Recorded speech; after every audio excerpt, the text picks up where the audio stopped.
ಬೆಂಗಳೂರು ರೈತರು ಬಂದ್ರ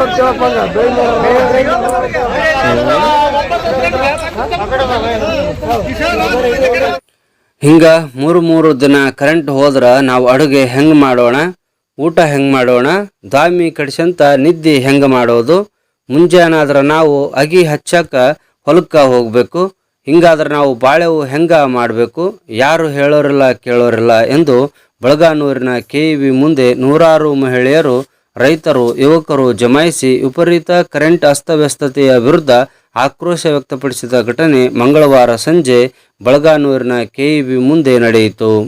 ಪಟ್ಟಣದ ವಿದ್ಯುತ್ ಪ್ರಸರಣ ಕಾರ್ಯಾಲಯದ ಮುಂದೆ ಬೆಳ್ಳಿಗನೂರು, ಬಳಗಾನೂರಿನ ರೈತರು ಕೆಂಡಾಮಂಡಲವಾಗಿದ್ದರು. 110/33 ಕಿಲೋವ್ಯಾಟ್ ಲೈನ್ ವಲ್ಕಂದಿನ್ನಿಯಿಂದ ಪೋತ್ನಾಳ್ ಮತ್ತು ಬಳಗಾನೂರು ಸ್ಟೇಷನ್ಗೆ ಸಪ್ಲೈ ಆಗುವ ಲೈನ್ನಲ್ಲಿ ದೋಷ ಕಂಡುಬಂದಿರುವ ಕಾರಣ ಮಂಗಳವಾರ ಬೆಳಗ್ಗೆ 11 ಗಂಟೆಯಿಂದ ರಾತ್ರಿ 9 ಗಂಟೆಯಾದರೂ ವಿದ್ಯುತ್ ಇಲ್ಲ.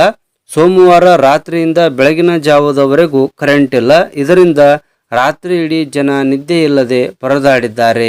ಮಕ್ಕಳ ಪಾಡಂತೂ ಹೇಳತೀರದು. ವೃದ್ಧರು, ರೋಗ ಪೀಡಿತರು ನರಕಯಾತನೆಯನ್ನು ಅನುಭವಿಸುತ್ತಿದ್ದಾರೆ. ಪದೇ ಪದೇ ಕರೆಂಟ್ ಸರಬರಾಜಿನಲ್ಲಿ ವ್ಯತ್ಯಯವಾದರೆ ಜನರು ಹೇಗೆ ಜೀವನ ನಡೆಸಬೇಕು?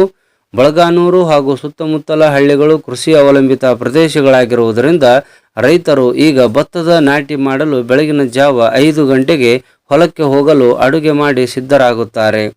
ರಾತ್ರಿ 8ಕ್ಕೆ ಬಂದು ಮತ್ತೆ ಅಡುಗೆ ಮಾಡಬೇಕು. ಆದರೆ ಕರೆಂಟ್ ಇಲ್ಲದೆ ಏನು ಮಾಡುತ್ತೇವೆ, ಏನು ತಿನ್ನುತ್ತಿದ್ದೇವೆ ಎಂಬುದೇ ತಿಳಿಯದಂತಾಗಿದೆ. ಆದರೆ KEB ಅಭಿಯಂತರರು, ಅಧಿಕಾರಿಗಳು, ನೌಕರರು ಇತ್ತ ಗಮನ ಹರಿಸದೆ ಅದೇ ಪದ್ಧತಿಯನ್ನು ಮುಂದುವರಿಸಿದರೆ ಜನರ ಪರಿಸ್ಥಿತಿ ಏನಾಗಬೇಡ? ಇವರು ಆ ಸಮಸ್ಯೆಗಳಿಗೆ ಶಾಶ್ವತ ಪರಿಹಾರ ಕಂಡುಹಿಡಿಯುವ ಪ್ರಯತ್ನ ಏಕೆ ಮಾಡುತ್ತಿಲ್ಲ? ಇವರೇನು ಮಾಡುತ್ತಿದ್ದಾರೆ ಎಂದು ನೆರೆದ ಜನ ಕೇಳುತ್ತಿದ್ದಾರೆ.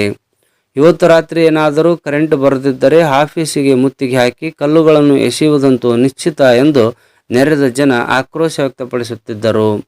ಈಗಲಾದರೂ KEB ಅಧಿಕಾರಿಗಳು ಗಂಭೀರವಾಗಿ ಇದರ ಬಗ್ಗೆ ಯೋಚಿಸಿ ಶಾಶ್ವತ ಪರಿಹಾರ ಮಾಡುವರು. ಕಾದು ನೋಡಬೇಕಿದೆ.